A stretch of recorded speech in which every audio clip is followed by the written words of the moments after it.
हम लोगों को समर्थन मिल रहा है और हम लोग बहुत अच्छे मतों के साथ नगर निगम और जिला पंचायत में अपना स्थान बनाने वाले हैं। और पिछले 5 सालों में उन्होंने क्या किया, उन्होंने तो कभी बताया नहीं।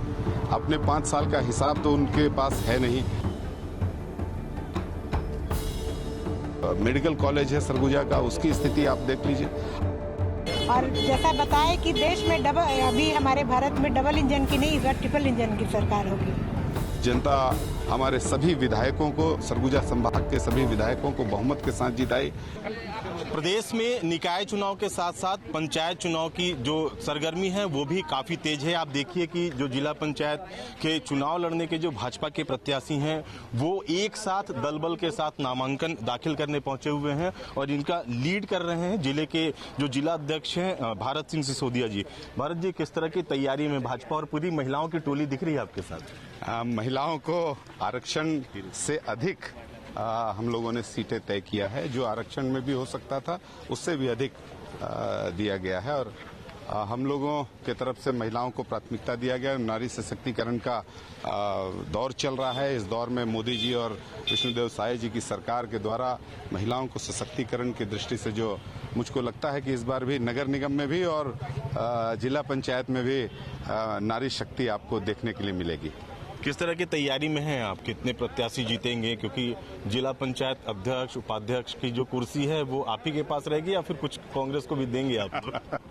हम लोग उनसे समर्थन लेंगे और उनके समर्थन के साथ भी सरकारें बनेंगी और हम लोग पूर्ण बहुमत के साथ सरकार बनाने जा रहे हैं। हम लोगों के 13 प्रत्याशी घोषित हो गए हैं। आज और कल में हम लोग वरिष्ठ नेताओं के साथ बैठ करके जो दो बची हुई सीटें हैं उसका भी फैसला कर लेंगे। कुछ तकनीकी और रणनीतिक कारणों से हम लोगों ने अभी उस 2 सीटों को घोषित नहीं किया है। आज ही हम लोगों का घोषणा हो जाएगा। कांग्रेस लगातार आरोप लगाती रही है कि 1 साल में आपकी सरकार ने कोई काम नहीं किया, तो लगता है कि इसका असर दिखेगा या किन बातों को लेकर आप लोग जनता के पास जाएंगे? अभी तो 1 ही साल हुआ है और पिछले 5 सालों में उन्होंने क्या किया, उन्होंने तो कभी बताया नहीं। अपने 5 साल का हिसाब तो उनके पास है नहीं। हमारे अभी 1 साल का हिसाब दे रहे हैं। हम जो वादे भारतीय जनता पार्टी की सरकार ने किए थे, चाहे वो 3100 रुपया क्विंटल धान का मामला हो, सभी महिलाओं के खाते में 1000 रुपया महीने का वादा हो, अनेक ऐसे वादे और सड़कों के निर्माण से लेकर के और नगर निगम में जो बहुत बड़ा बजट अभी इस 1 साल में आया है उसकी कल्पना भी इन लोगों ने कभी नहीं की। इनका आपस के झगड़े लड़ाइयों में हम लोग उलझे रहे। मुख्यमंत्री कौन बनेगा ये निर्णय नहीं हो पा रहा था। इस वजह से जो शहर का और गांव का जो विकास रुक गया, पंचायत मंत्री होते हुए भी इनको इस्तीफा देना पड़ा। पंचायत के विकास अवरुद्ध हो गया और पूरे प्रदेश का अवरुद्ध हुआ और उन्होंने स्वीकार किया कि मेरे रहते हुए पंचायतों का विकास रुक गया है। और उसके बाद आज जो स्थिति बन रही है चिकित्सालय में, जो मेडिकल कॉलेज है सरगुजा का, उसकी स्थिति आप देख लीजिए। आज विकास की गति जितनी अवरुद्ध हुई थी, एक बार फिर एक अवसर आया है। जनता हमारे सभी विधायकों को, सरगुजा संभाग के सभी विधायकों को बहुमत के साथ जिताई, हमारे सांसद बनाई और अब आए है स्थानीय निकायों का ऊपर से जो आदेश आएंगे केंद्र से और राज्य से, उसके इम्प्लीमेंटेशन ग्राउंड लेवल पे अच्छे ढंग से हो, इसके लिए नगर निगम में और जिला पंचायत में भारतीय जनता पार्टी की सरकार की आवश्यकता है। और इस बात को जनता समझ रही है कि अब ट्रिपल इंजन की सरकार की जरूरत है और ट्रिपल इंजन की सरकार से सरगुजा जिले का बहुत अच्छे से विकास होगा। ट्रिपल इंजन बन रहा है लेकिन घर से जो खाने की व्यवस्था है वो बाहर अब आपको शिफ्ट करनी पड़ेगी, बाहर से ऑर्डर की तैयारी है, वो क्यों बन रही है स्थिति? हर एक तरीके की तैयारी हम लोग रखते हैं और ये एक हंसी मजाक में किए हुए बात है। व्यवस्था ऐसी होती है कि हम लोगों को तो ज्यादातर घर में खाना ही नहीं होता है। हम लोग लगातार लोगों के बीच में रहते हैं और जहां जाते हैं हम लोगों का भोजन वहीं होता है।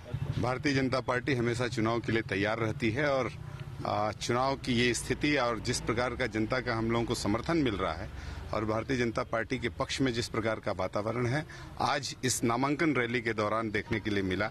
हमारे सभी घोषित 13 प्रत्याशी इस नामांकन रैली में आज शामिल हुए हैं और जिस प्रकार से लोग यहां पर आकर के भारतीय जनता पार्टी को ग्रामीण क्षेत्रों से आकर के समर्थन दे रहे हैं, मुझको लगता है कि नगर निगम में भी इसी प्रकार से नगर निगम और जिला पंचायत में अपना स्थान बनाने वाले हैं।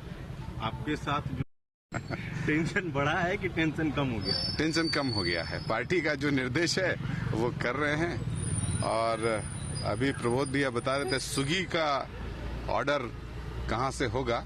स्विगी कंपनी की तरफ से खाना वाना आता है, उसका नंबर ले लिया है और अब भोजन वगैरह की व्यवस्था हो जाएगी।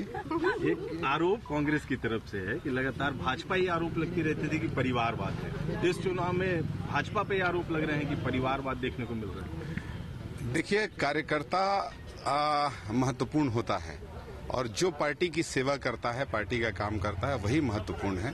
और जरूरी नहीं है कि एक घर से एक ही आदमी सेवा करे। और हम लोगों की तरफ से, हम लोगों के साथ लगातार कंधे से कंधा मिलाकर भारतीय जनता पार्टी की जिन लोगों ने भी सेवा की है उसको पार्टी ने उस रूप में किया है। और साथ में हम लोगों का ये भी विचार जरूर रहता है कि जीतने की स्थिति क्या बन पा रही है, जीतने के समीकरण क्या बन पा रहे हैं, उसके अनुसार कैंडिडेट तय किया जाता है। भारत सिंह सिसोदिया जी हैं जो ये बात कह रहे हैं कि उनकी धर्मपत्नी भी चुनाव लड़ रही हैं, इसलिए ये स्थिति है, ये बन सकती। महिलाओं की पूरी संख्या आप देखिए कि जो जिला पंचायत सदस्य यहाँ पर चुनाव लड़ रहे हैं वो हमारे साथ मौजूद हैं, सीधे उनसे बात करते हैं।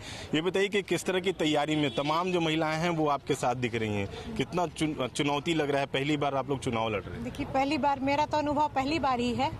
और जो आप बता रहे हैं कि इतने सारी महिलाएं हैं, तो सपोर्ट तो मेरा बहुत अच्छा है और कॉन्फिडेंस भी अच्छा ही है और सहयोग सभी का, बुजुर्गों का आशीर्वाद मेरे साथ है। तो लगता है कि ये पंचायत चुनाव भी हम ही लोग निकाल लेंगे। और जैसा बताए कि देश में अभी हमारे भारत में डबल इंजन की नहीं, इस बार ट्रिपल इंजन की सरकार होगी। ये बताइए कि खाने वाने की व्यवस्था बाहर लोग कर दिए हैं, घर और जो बाहर दोनों को संभालना पड़ेगा? जी नहीं सर, अब है तो नारी शक्ति दिखाएंगे कैसे, घर भी संभालेंगे, समाज भी संभालेंगे। इस तरह की तैयारी में आप तो काफी अनुभवी। इस बारे में एक बात आप मेरा भी सुनिए, आप नारी शक्ति को आंकिएगा कम मत, है ना? मैं तो ये पूरी तैयारी में हूँ कि जिस तरह से आप लोग दिख रही हैं ना कि जिला पंचायत में भी सकती है, ये भले पुरुषों की कमजोरी हो सकती है कि आप निकलते हैं और घर में खाना का व्यवस्था नहीं कर सकते, लेकिन हम लोग निकलने से पहले घर में खाना का व्यवस्था भी करके निकल सकते हैं। तो आप पूरी तैयारी में है, लेकिन यहाँ पे अनुभव भी है। जो नए जो प्रतिनिधि हैं वो तो हैं, आप काफी अनुभवी हैं, काफी समय से राजनीति में हैं। इस बार जिस तरह से महिलाओं की संख्या है, किस तरह की तैयारी में, किन बातों को लेकर जनता के पास जाए? हम केंद्र सरकार और राज्य सरकार के योजना को जन जन तक पहुंचाएंगे। हमारे हर क्षेत्र में महिला स्वयं सहायता समूह, मतानीन सब लोग हैं और हमारे सरकार महंगाई बंधन योजना हम सभी महिलाओं को दे रही है। इस योजना को हम जनता तक पहुंचाएंगे। हमारे प्रधानमंत्री किसानों के लिए किसान सम्मान निधि योजना है, उसको भी बताएंगे कि हमारे सरकार, बीजेपी का सरकार आप तक ये सम्मान निधि योजना दे रही है। ये सब वृद्धा पेंशन हो गया, सब योजना को हम जनता तक पहुँचाएंगे। इसको जनता पूरी तैयारी में है। न सिर्फ यहाँ पर जो भाजपा के जो कार्यकर्ता हैं वो बेहद उत्साहित हैं, बल्कि चुनाव लड़ने वाली जो महिला प्रत्याशी हैं जिनको भाजपा ने इस तरीके से मैदान में उतारा है, उनका भी कहना है कि वो न सिर्फ घर संभालेंगे बल्कि जो सामाजिक जिम्मेदारी है, जो राजनीतिक जिम्मेदारी है वो भी संभालेंगे। ऐसे में कहा जा सकता है कि इस बार अंबिकापुर जो जिला पंचायत है वहाँ पर महिलाओं की संख्या, काफ़ी संख्या दिख सकती है अगर ये चुनाव जीतती हैं। और ऐसे में कहा जा सकता है कि नारी शक्ति जिला पंचायत के साथ साथ निकाय चुनाव में भी भारी नजर आएगी। कैमरामैन दीपक गुप्ता के साथ अभिषेक सोनी, IBC 24, सरगुजा।